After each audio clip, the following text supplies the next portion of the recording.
Я хочу зараз ще раз подякувати усім, хто бере участь у рятувальних.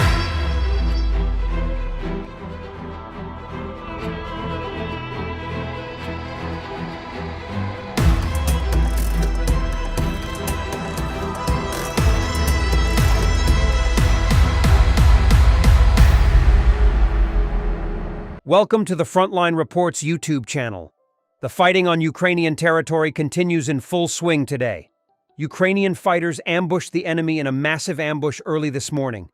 The enemy army suffered so many casualties in this latest attack that it has no equipment to defend itself. Let's take a look at what happened. In Zaporizhia, the Ukrainian army defeated a Russian armored group trying to advance near Pryutne. Footage of the clash was shown by soldiers of the 228th Separate Battalion of the 127th Territorial Defense Brigade. The Russian command sent T-72 tanks and MTLB armored personnel carriers into battle together with infantry. The Ukrainian military monitored the invaders' movements using unmanned aerial vehicles with thermal cameras. The Russian convoy was immediately hit by artillery of the armed forces of Ukraine. During the battle, it was possible to shoot down 2 T-72 tanks and 2 MTLB armored personnel carriers of 6 pieces, which the Russians sent to the attack with infantry. Then, Ukrainian attack drones began to finish off abandoned armored vehicles and Russian infantry with explosives dropped on them. A Ukrainian commander made the following statement: "We are constantly destroying the enemy and his equipment in the Zaporizhia region." The Russian command had previously tried to advance on Zaporizhia near the village of Pryutne. In January, the Ukrainian Defense Forces repelled a major offensive by the Russian army north of the village of Pryutne. The Ukrainian General Staff said that the invaders organized 4 unsuccessful attacks on the positions of the armed forces of Ukraine. Ukrainian Special Operations Forces recently assisted in the destruction of the Russian Buk air defense system in the Zaporizhia region. These operations have boosted the morale of Ukrainian fighters. Such a huge loss to the enemy has greatly alarmed the Russian authorities. After all this, there was another development that alarmed the Russians. French Defense Minister Sébastien Lecornu said that France will deliver hundreds of old armored vehicles and new surface-to-air missiles to Ukraine in its war against Russia. Lecornu said President Emmanuel Macron had asked him after meeting Ukrainian President Volodymyr Zelensky to prepare a new aid package that would include old but still operational French equipment. Lecornu continued, "The Ukrainian army has to defend a very long front line, which requires armored vehicles. This is absolutely crucial for the mobility of troops and is part of Ukraine's demands. France is considering providing hundreds of VAB frontline troop carriers in 2024 and early 2025. The French army is gradually replacing thousands of VABs, first put into operation in the late 1970s, with a new, multi-role troop carrier." Lecornu added that France is preparing to launch a new batch of Aster-30 surface-to-air missiles for the SAMP-T system supplied to Kiev. The Aster-30 can intercept fighter jets, drones, and cruise missiles at a range of 120 kilometers. Lecornu stated the following: "Ukraine is in urgent need of better ground-air defenses. Russia is intensifying its attacks, especially against civilians and civilian infrastructure." Lecornu said that the government has asked the Defense Procurement Agency DGA to make proposals to accelerate the production of Aster missiles produced by the European MBDA group. Aster missiles are also used in the Red Sea, where French frigates protect maritime traffic from attacks by Iran-backed Houthi rebels in Yemen, the French official said. A decree was issued last week authorizing the ministry to set stockpile levels and prioritize contracts, Lecornu said. France has also accelerated the development of remote-controlled munitions for delivery to Ukraine early this summer. Last month, Macron raised the possibility of European countries sending troops to Ukraine. But Macron warned that no consensus had been reached as allies agreed to step up efforts to send more munitions to Kiev. Later in the day, the Russians moved to make up for their losses. But the Russian advance did not last long. Ukrainian defenders repelled 7 enemy attacks in the Orikhiv and Kherson directions. In the latter direction, Russian troops retreated to their initial positions with losses. The Southern Defense Forces made the following statement about these operations. In the Orikhiv region, the invaders attempted 4 attacks, but failed. On the left bank of the Dnipro River in the Kherson region, they attempted to storm 3 times but failed. The Southern Defense Forces continue to take comprehensive measures to protect and strengthen their positions. In addition, the Russians have suffered heavy losses in attacks by Ukrainian fighters at sea.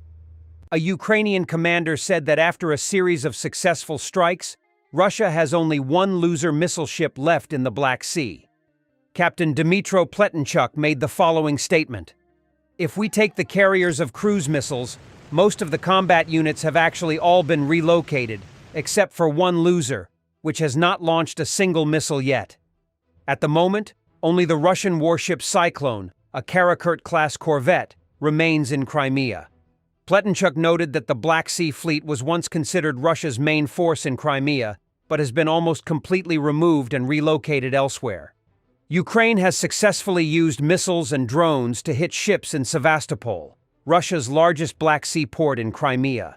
A senior British Royal Navy officer said last month that 25% of Russia's ships in the Black Sea had been sunk or damaged. Last weekend, Ukraine launched its latest attacks on the Russian fleet in Sevastopol, shelling 4 ships with missiles that hit them. The Ukrainian Navy said Russia's 2 large landing ships Yamal and Azov were hit, as well as the spy ship Ivan Kurs and the large landing ship Konstantin Olshansky. The latter ship was seized from Ukraine in 2014 when Russia annexed the Crimean Peninsula. The British Defense Minister said the Black Sea Fleet was functionally inactive after Ukraine's latest attack. Some of the Black Sea's most valuable assets have taken refuge in the eastern Black Sea port of Novorossiysk, following regular attacks on Sevastopol, their traditional home port, the UK ministry said. It has emerged that Admiral Viktor Sokolov, Russia's former Black Sea Fleet commander, was sacked after a series of successful Ukrainian attacks. His successor, Vice Admiral Sergei Pinchuk, probably took preventive measures to increase the chances of survival of Russian ships, the UK Defense Ministry said. The Russians have moved to regain their reputation lost by the Ukrainians' daring attacks. According to Ukrainian officials, Russia has recently fired dozens of missiles and 60 drones at Ukraine's energy infrastructure, damaging 3 power plants and causing massive power outages. President Volodymyr Zelensky accused Russia of targeting 2 hydroelectric power plants, threatening to cause an environmental disaster not only in Ukraine, but also in neighboring Moldova. The attack was the latest in a series of Russian aggression intensified in March. Zelensky said Russia had launched more than 190 missiles and 140 Shahed drones into Ukraine last week. The country's energy ministry estimates that the attacks have caused more than $11.5 billion in damage to Ukraine's energy infrastructure. DTK, Ukraine's largest private energy company, reported that it would take months to repair the damage to power plants.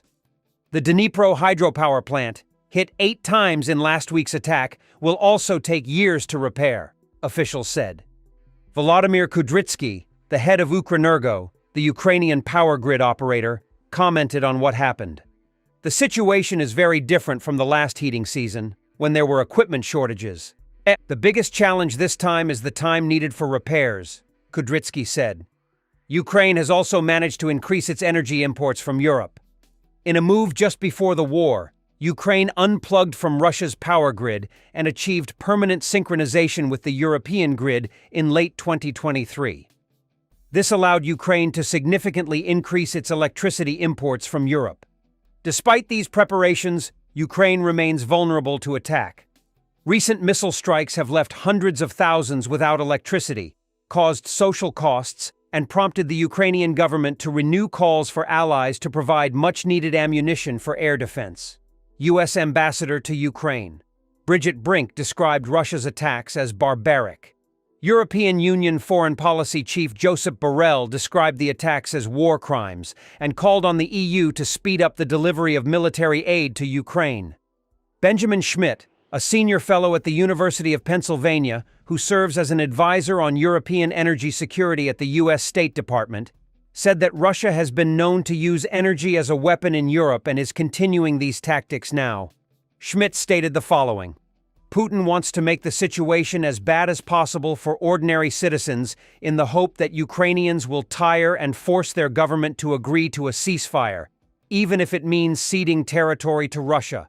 However, Schmidt added that these treacherous attacks will not break the resilience of Ukrainians. Schmidt said that through these attacks, Putin also wants to deplete Ukraine's air defenses, but Ukraine is not stuffed with U.S. supplies. On top of all this, Ukraine has intensified drone strikes against Russian oil refineries. The overwhelming attacks by Ukrainian fighters have, according to various estimates, disabled about 10% to 14% of Russia's oil refining capacity.